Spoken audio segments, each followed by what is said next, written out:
तो दोस्तों जय हिंद, वेरी गुड मॉर्निंग। कैसे हैं आप लोग? आई होप आप लोग अच्छे हैं। चलिए आज का करंट अफेयर्स क्लास स्टार्ट करते हैं। आज डेट क्या है? 20 जुलाई 2024। आज का करंट अफेयर्स बहुत इंपॉर्टेंट है, तो प्लीज एंड तक जरूर देखिएगा। अगर आपको पसंद आए तो लाइक शेयर सब्सक्राइब जरूर करिएगा। चलिए स्टार्ट करते हैं। 20 जुलाई 2024 करंट अफेयर। पहला क्या है?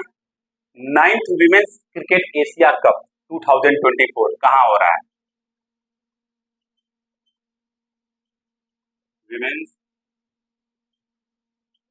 क्रिकेट एशिया कप 2024 यह श्रीलंका में हो रहा है, याद रखिएगा। और कितने टीमें इसमें पार्टिसिपेट कर रही हैं? 8 टीमें। कौन कौन सी? 8 टीम्स पार्टिसिपेट कर रही हैं। India, Sri Lanka, Nepal, Thailand, Malaysia,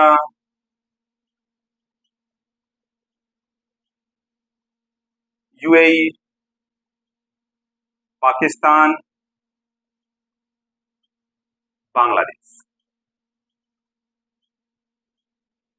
ये 8 टीमें हैं जो कि एशिया कप में पार्टिसिपेट कर रही हैं, जो कि श्रीलंका में हो रहा है। अब पूछा जा सकता है कि एशिया कप कब स्टार्ट हुआ था? 2004 में। इसका फॉर्मेट क्या है? जब स्टार्ट हुआ था तो 2004 से लेकर 2008 तक ये 50 ओवर का होता था, 50-50 फॉर्मेट था। फिर उसके बाद T20, आपको पता है T20 आ गया था। 2007 में T20 वर्ल्ड कप हुआ था। उसके बाद उसको इंटरेस्टिंग बनाने के लिए 50 ओवर के फॉर्मेट को 20 ओवर के फॉर्मेट में चेंज कर दिया गया, मतलब 50-50 से 20-20 कर दिया गया। तो ध्यान दीजिएगा।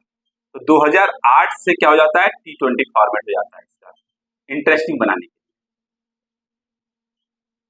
2008 के बाद अभी तक कितने बार हो चुके हैं? 8 बार हो चुके हैं, 9वां बार है। तो कितनी बार इंडिया जीता है? 7 बार इंडिया जीता है। ध्यान दीजिएगा, 7 टाइम्स इंडिया जीता है, 7 टाइम्स। और 2022 में श्रीलंका को हरा के इंडिया जीता था। 2018 में बांग्लादेश जीत गया था। एक बार बांग्लादेश जीता है और 7 बार इंडिया जीता है। हमको आप लोग बताइए कमेंट बॉक्स में कमेंट करके, भारतीय टीम के, जो भारतीय क्रिकेट टीम है उसकी जो कैप्टन है उनका नाम क्या है? बताइएगा। ओके, बहुत इंपॉर्टेंट है, तो बताइएगा हमको कमेंट बॉक्स में कमेंट करके। तो नोट डाउन कर लीजिए आप लोग।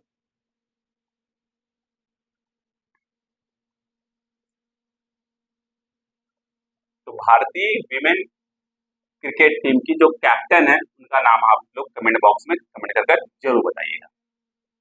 सेकेंड है, दूसरा है ऑपरेशन नन्हे फरिश्ते किसने लॉन्च किया है? ऑपरेशन, और ये है क्या? नन्हे मतलब बच्चों के लिए, नन्हे मतलब बच्चे के लिए, फरिश्ते। इस ऑपरेशन को किसने लॉन्च किया? आरपीएफ ने, रेलवे प्रोटेक्शन फोर्स ने, आरपीएफ। कब लॉन्च किया गया था इसको? 2018 में लॉन्च किया गया। किस लिए लॉन्च किया गया? जो छोटे छोटे बच्चे होते हैं जो अपना घर छोड़ के चले जाते हैं, या उनको कोई किडनैप कर लेता है, या उनको कोई बहाने से लेके चला जाता है, जब वो रेलवे क्षेत्र में आते हैं या जाते हैं वहां से, तब रेलवे जो प्रोटेक्शन फोर्स है आरपीएफ, उनको रेस्क्यू करने का काम करता है। और ये 2018 में लॉन्च किया गया है। पिछले 7 साल में 84,120 छोटे छोटे बच्चों को रेस्क्यू किया गया। आप इमेजिन करके देखिए, 84,000। अगर वही बच्चे अगर रेस्क्यू नहीं होते तो उनको क्या किया जाता है? उनको मतलब बेचा जाता है, उनके ऑर्गन्स को बेचा जाता है, या उनसे कोई चोरी कराई जाती है, या मतलब भीख मंगाया जाता है। यही सब काम होता है उनके साथ। ओके, ध्यान दीजिएगा। तो कितने बच्चों को रेस्क्यू किया गया? 84,120 चिल्ड्रंस को रेस्क्यू किया गया।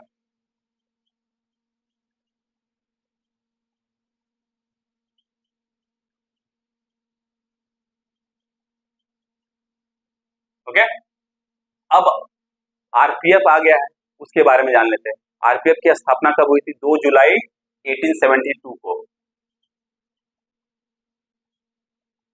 1872 को अंग्रेजों ने इसकी की थी। किस लिए किया था?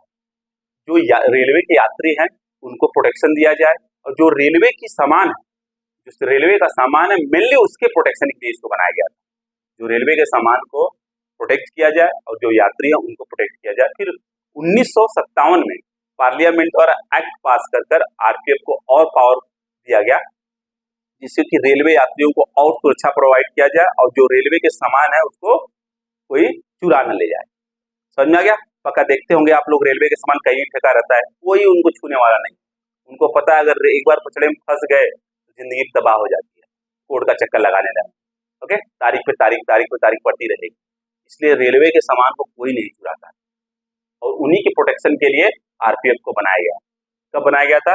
2 जुलाई 1872 को बनाया गया। इस समय डायरेक्टर जनरल ऑफ रेलवे कौन है? Manoj Yadav ji. Director general of railway कौन है? मनोज यादव। ये बहुत इंपॉर्टेंट है, पूछा जा सकता है एग्जाम में, नोट डाउन कर लीजिए।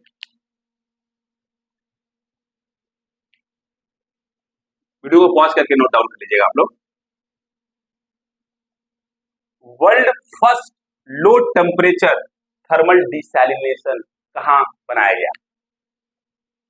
वर्ल्ड दुनिया का सबसे पहला low temperature thermal desalination. Desalination का मतलब होता है जैसे मान लो समुद्र का जो पानी होता है वो खारा होता है तो पीने योग्य नहीं होता है, उसमें से किस तरीके से सॉल्ट को निकाला जाए और उसको पीने योग्य बनाया जाए, समझा क्या? उसको बोलते हैं डिसैलिनेशन। तो दुनिया का सबसे पहला लो टेम्परेचर थर्मल डिसैलिनेशन कहाँ बनाया गया?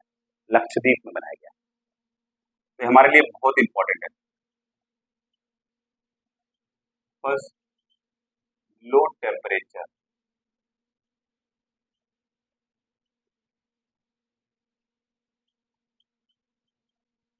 थर्मल डिसैलिनेशन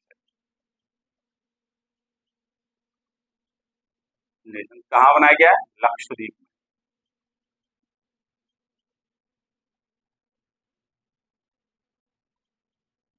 किसके द्वारा बनाया गया? मिनिस्ट्री ऑफ अर्थ साइंस द्वारा।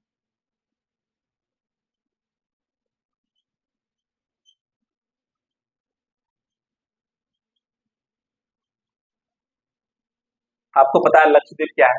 एक आइलैंड है, चारों तरफ से समुद्र से घिरा हुआ है, पीने योग्य पानी नहीं, तो वहां के लोगों को पीने का पानी कहाँ से प्रोवाइड किया जाता है? भारत के मेन लैंड से प्रोवाइड किया जाता है, इसलिए थोड़ा प्रॉब्लम होती है। अब वहीं पर क्या किया जाएगा?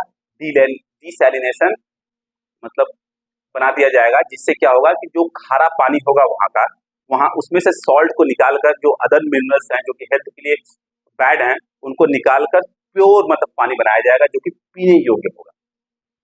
अब इसमें किया क्या जाएगा? देख, लो टेम्परेचर थर्मल डिसैलिनेशन, कम टेम्परेचर पर गर्म किया जाएगा पानी को। तो पानी में क्या होगा? पानी को जब गर्म करेंगे तो उसका क्या होगा? इवापोरेशन होगा, जो भाप बनेगा, फिर भाप को दूसरे पाइप के थ्रू निकाल कर किसी दूसरे कंटेनर में रख दिया जाएगा, उसको ठंडा कर लिया जाएगा और उसे पीने योग्य बना दिया जाएगा और जो सॉल्ट है उसको हटा दिया जाएगा। सबसे पहले पानी को फिल्टर किया जाएगा, फिर एक डिसैलिनेशन टैंक होगा, उसको तब कम टेम्परेचर पे गर्म किया जाएगा, फिर जो पानी भाप बनेगा, भाप निकलेगा, फिर भाप कहीं इकट्ठा होगा और उसी जो भाप इकट्ठा होगा ठंडा होगा तो उसी को क्या किया जाएगा? दूसरे पानी में कन्वर्ट हो गया, मतलब पीने योग्य पानी में कन्वर्ट हो गया, फिर अलग अलग जगह पर उसको ट्रांसपोर्ट किया जाएगा। समझ में आ गया? पक्का? क्योंकि आपको पता है नरेंद्र मोदी जो है लक्षद्वीप को एक टूरिस्ट प्लेस बनाना चाहते हैं, बहुत अच्छे तरीके से डेवलप करना चाहते हैं उसको, इसलिए बहुत इंपॉर्टेंट सबसे पहला स्टेप होना चाहिए कि वहां पे हर जगह पीने योग्य पानी होना चाहिए। Got it? No problem. तो दुनिया का पहला है लो टेम्परेचर थर्मल डिसैलिनेशन, तो बहुत इंपॉर्टेंट है। तो क्या होगा? थर्मल डिसैलिनेशन प्लांट वहां बना दिया जाएगा। समझ में आ गया? नेक्स्ट है fourth, the power within, the book है the power within the leadership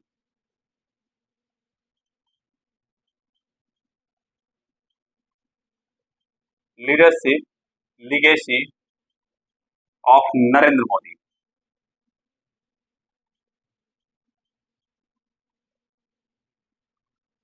यह एक बुक है, किसके द्वारा लिखी गई है?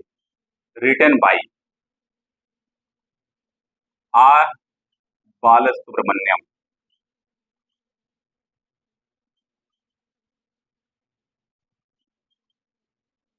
तो ध्यान दीजिए, the power within the leadership legacy of Narendra Modi written by Balasubramaniam. इसमें जो बाल सुब्रमण्यम जी हैं, नरेंद्र मोदी के पिछले 10 साल के जो कार्यकाल है उसमें उन्होंने कितना अच्छा काम किया उसके बारे में बताया, कितने ज्यादा मतलब इंडिया ग्रोथ किया उसके बारे में बताया, पूरे वर्ल्ड में इंडिया का क्या पोजीशन उसके बारे में बताया गया। मतलब जो जो उनके कार्यशैली है नरेंद्र मोदी जी की, उसके बारे में इस बुक में the power within the leadership legacy of the Narendra Modi में लिखा गया, किसके द्वारा, आर बालसुब्रमण्यम द्वारा। समझ में आ गया। और उसकी जो पहली कॉपी है आर बालसुब्रमण्यम जी ने नरेंद्र मोदी को भेज दी। ओके, पक्का। तो पूछा जा सकता है एग्जाम में, the power within the leadership legacy of Narendra Modi किसके द्वारा लिखा गया है, तो बालसुब्रमण्यम द्वारा लिखा गया। नेक्स्ट है justice N Koteshwar Singh. Justice, अभी सुप्रीम कोर्ट में 2 नए जज की नियुक्ति की गई, उनका नाम क्या है देख लेते हैं। जस्टिस एन कोटेश्वर सिंह,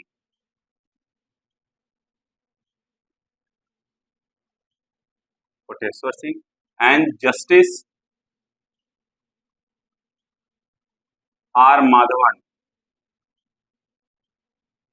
वो बॉलीवुड वाले नहीं, ध्यान दीजिएगा, उनको सुप्रीम कोर्ट का जज नियुक्त किया गया है।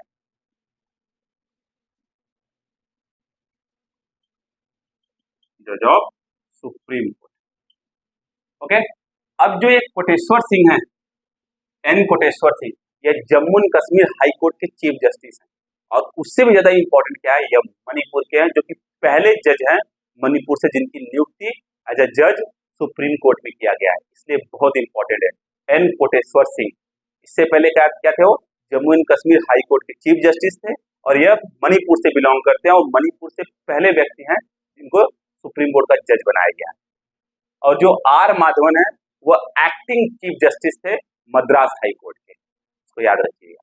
ओके, अब टोटल सुप्रीम कोर्ट में कितने जज हो गए, 34, मैक्सिमम जो है 34 हो गए, जिसमें 33 जजेज हैं और एक जो है चीफ जस्टिस ऑफ इंडिया है। इस समय चीफ जस्टिस ऑफ इंडिया कौन है, डी.वाई. चंद्रचूड़, वो 50वें नंबर के चीफ जस्टिस हैं और उन्हीं ने इन दोनों लोगों को शपथ दिलाया है। एन कोटेश्वर सिंह और आर माधवन को शपथ कौन, मतलब जो सुप्रीम कोर्ट के जज होते हैं उनको शपथ कौन दिलाता है, चीफ जस्टिस ऑफ इंडिया दिलाता है, परंतु उनका अपॉइंटमेंट कौन करता है, प्रेसिडेंट करता है। ध्यान दीजिएगा, उनका अपॉइंटमेंट प्रेसिडेंट करता है। समझ में आ गया। और जो सुप्रीम कोर्ट के बारे में कहाँ मेंशन है, कॉन्स्टिट्यूशन के पार्ट 5 में मेंशन है, पार्ट 5 चैप्टर 4 में मेंशन है, आर्टिकल 124 से लेकर आर्टिकल 147 तक सुप्रीम कोर्ट के बारे में पूरा लिखा गया है। समझ में आ गया। तो सुप्रीम कोर्ट के जो चीफ जस्टिस है उनको अपॉइंटमेंट कौन करता है, प्रेसिडेंट करते हैं, उनको शपथ कौन दिलाता है, प्रेसिडेंट दिलाता है। अगर प्रेसिडेंट नहीं होते हैं तो कोई और दिलाता है जिसको प्रेसिडेंट कहते हैं। समझ में आ गया। और प्रेसिडेंट को शपथ कौन दिलाता है, चीफ जस्टिस ऑफ इंडिया दिलाता है। अगर चीफ जस्टिस ऑफ इंडिया नहीं हो तो जो सुप्रीम कोर्ट के सीनियर मोस्ट जज हैं वह दिलाएंगे। इसको ध्यान दीजिएगा, पूछा जा सकता है। समझ में आ गया, पक्का 100% नोट डाउन कर लीजिए। ओके, और सुप्रीम कोर्ट की स्थापना कब हुई थी, पूछा जा सकता है, कब बनाया गया इसको, 26 जनवरी 1950 को बनाया गया। समझ में आ गया, पक्का 100% नोट डाउन कर लीजिए, बहुत इंपॉर्टेंट है। और जो नियुक्तियां होती हैं सुप्रीम कोर्ट के जज की, वो आर्टिकल 124 में मेंशन होती है। और जो सुप्रीम कोर्ट के जज होते हैं वो अपना रेजिग्नेशन किसको देते हैं, अपना रेजिग्नेशन प्रेसिडेंट को देते हैं, क्योंकि प्रेसिडेंट ही उनको अपॉइंट करते हैं। समझ में आ गया, पक्का, नो प्रॉब्लम। तो नोट डाउन कर लीजिए, बहुत इंपॉर्टेंट है। और ये बहुत इंपॉर्टेंट, एन कोटेश्वर सिंह, क्योंकि ये मणिपुर के पहले जज हैं जिनकी सुप्रीम कोर्ट में नियुक्ति हुई है एज ए जज। ओके, आज के लिए बस इतना ही। जाने से पहले अगर वीडियो पसंद आया तो इसको लाइक से सब्सक्राइब जरूर करिएगा और बेल आइकन दबाना बिल्कुल मत भूलिएगा, नोटिफिकेशन मिस कर देंगे। Okay, bye bye, take care.